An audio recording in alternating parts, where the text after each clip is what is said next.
What up, what up, what up? It's your boy Brooklyn Zone. We back in the house, just expounding on our topic about cheating. I got my co-host Phoenix in the house. Hey, what's up?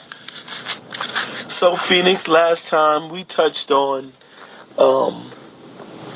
why people cheat. And we scratched the surface on it. We talked a little bit about the reasons and self-analyzation and all those things.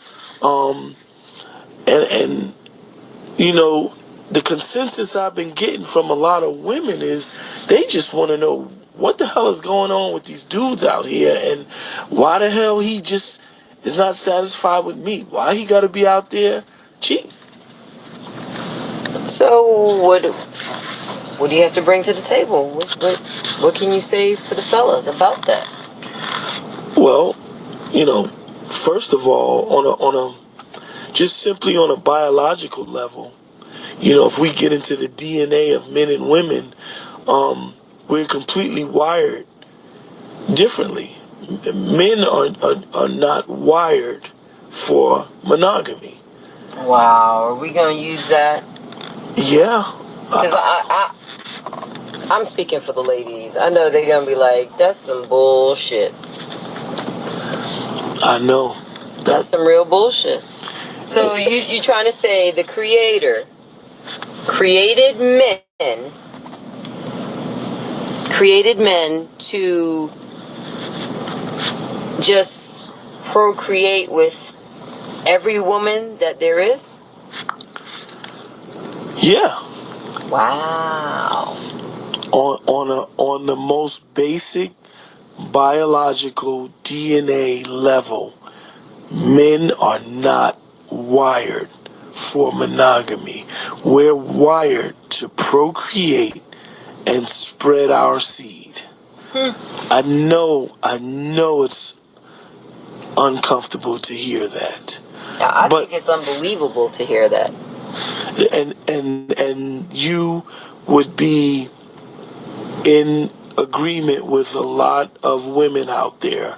And because they asked the question, I'm just going to give the answer whether they agree with it, like it, it makes them feel uncomfortable. I'm just going to explain it the best way that I can for them.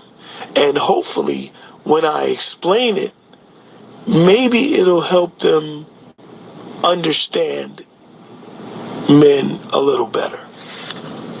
So, let me get this straight. You're saying that all men cheat?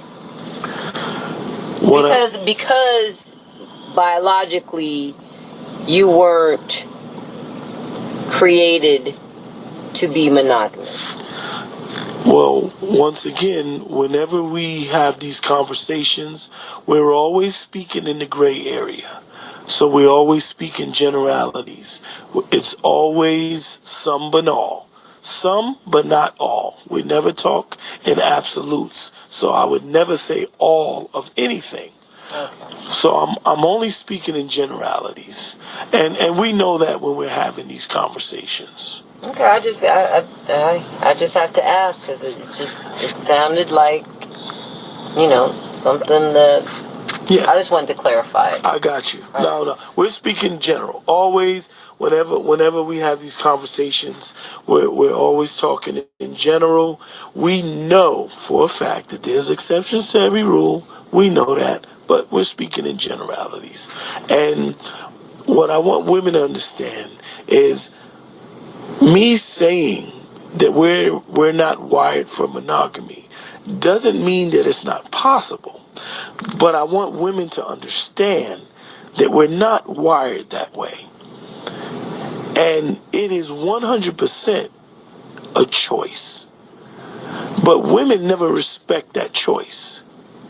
They have an expectation of monogamy in relationships, but they never respect the choice that the man chooses monogamy.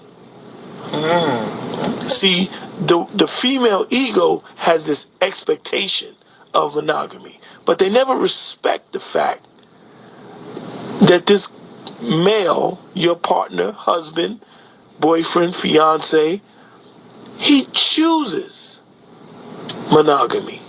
Okay. And it's not easy. It's an uphill battle, because a lot of times in relationships we lose sight of the fact of all the things that we have to deal with as men and women outside of relating to each other in our relationship. We got life going on. We got jobs. We got children. There's things going on in everyday life. And a lot of times we want to not we look for coping mechanisms for the pain and the uncomfortability in our lives. And sometimes that manifests itself in the form of cheating. Well, speak on it. I'm all ears now. Well, like I said, not wanting to deal or relate to your partner. Sometimes it's easier to cheat. Sometimes cheating is such a release. Sometimes cheating even helps relationships. Okay, now you losing me right there. So let's talk about it. Yeah, go ahead. Let me give you an example. Okay. So let's say, for instance, that a woman who has a high position at her job, she's the director of operations. She has 50 or 60 direct reports. She has a lot of responsibility going on.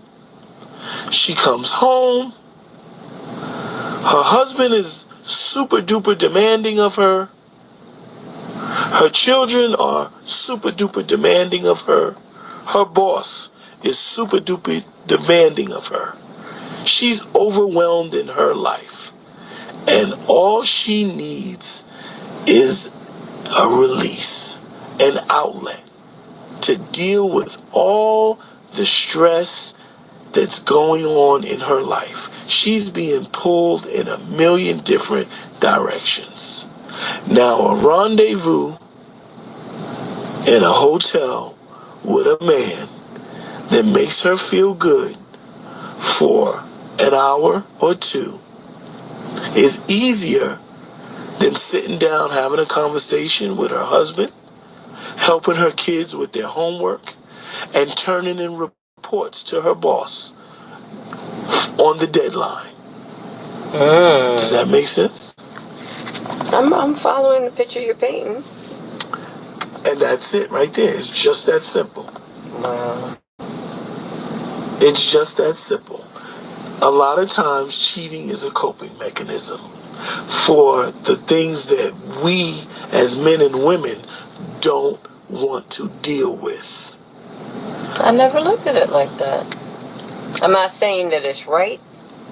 Yeah, we're not talking right or wrong. But in the way you explained it, that scenario, I could see that.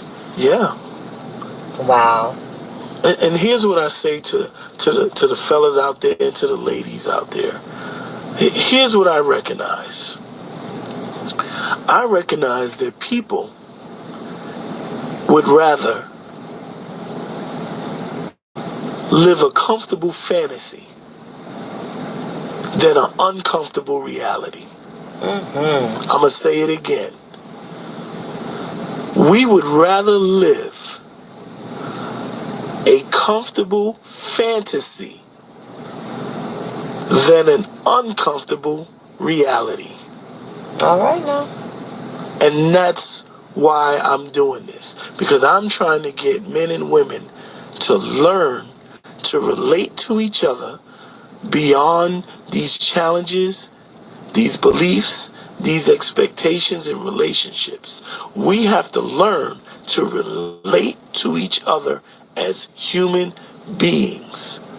We can't be afraid to relate to each other, because when we don't, we have all these built-in coping mechanisms that leads to distrust, leads to cheating, leads to dysfunction, leads to divorce. Because we don't want to be honest with each other, and we don't want to relate to each other as humans. Wow. Brooklyn, you said a lot tonight. You quieted me down because I'm just thinking about everything you just said. I mean, I hope the listeners will chime in, give their opinions and their thoughts as to the knowledge that you dropped. And I thank you for sharing this with me. That's what's up. And like I always say, the one thing I know is what I don't know. I want to challenge your belief and expectations in relationships. This is your boy Brooklyn's Own. Like, subscribe, comment, let us know what you think, and I'm out.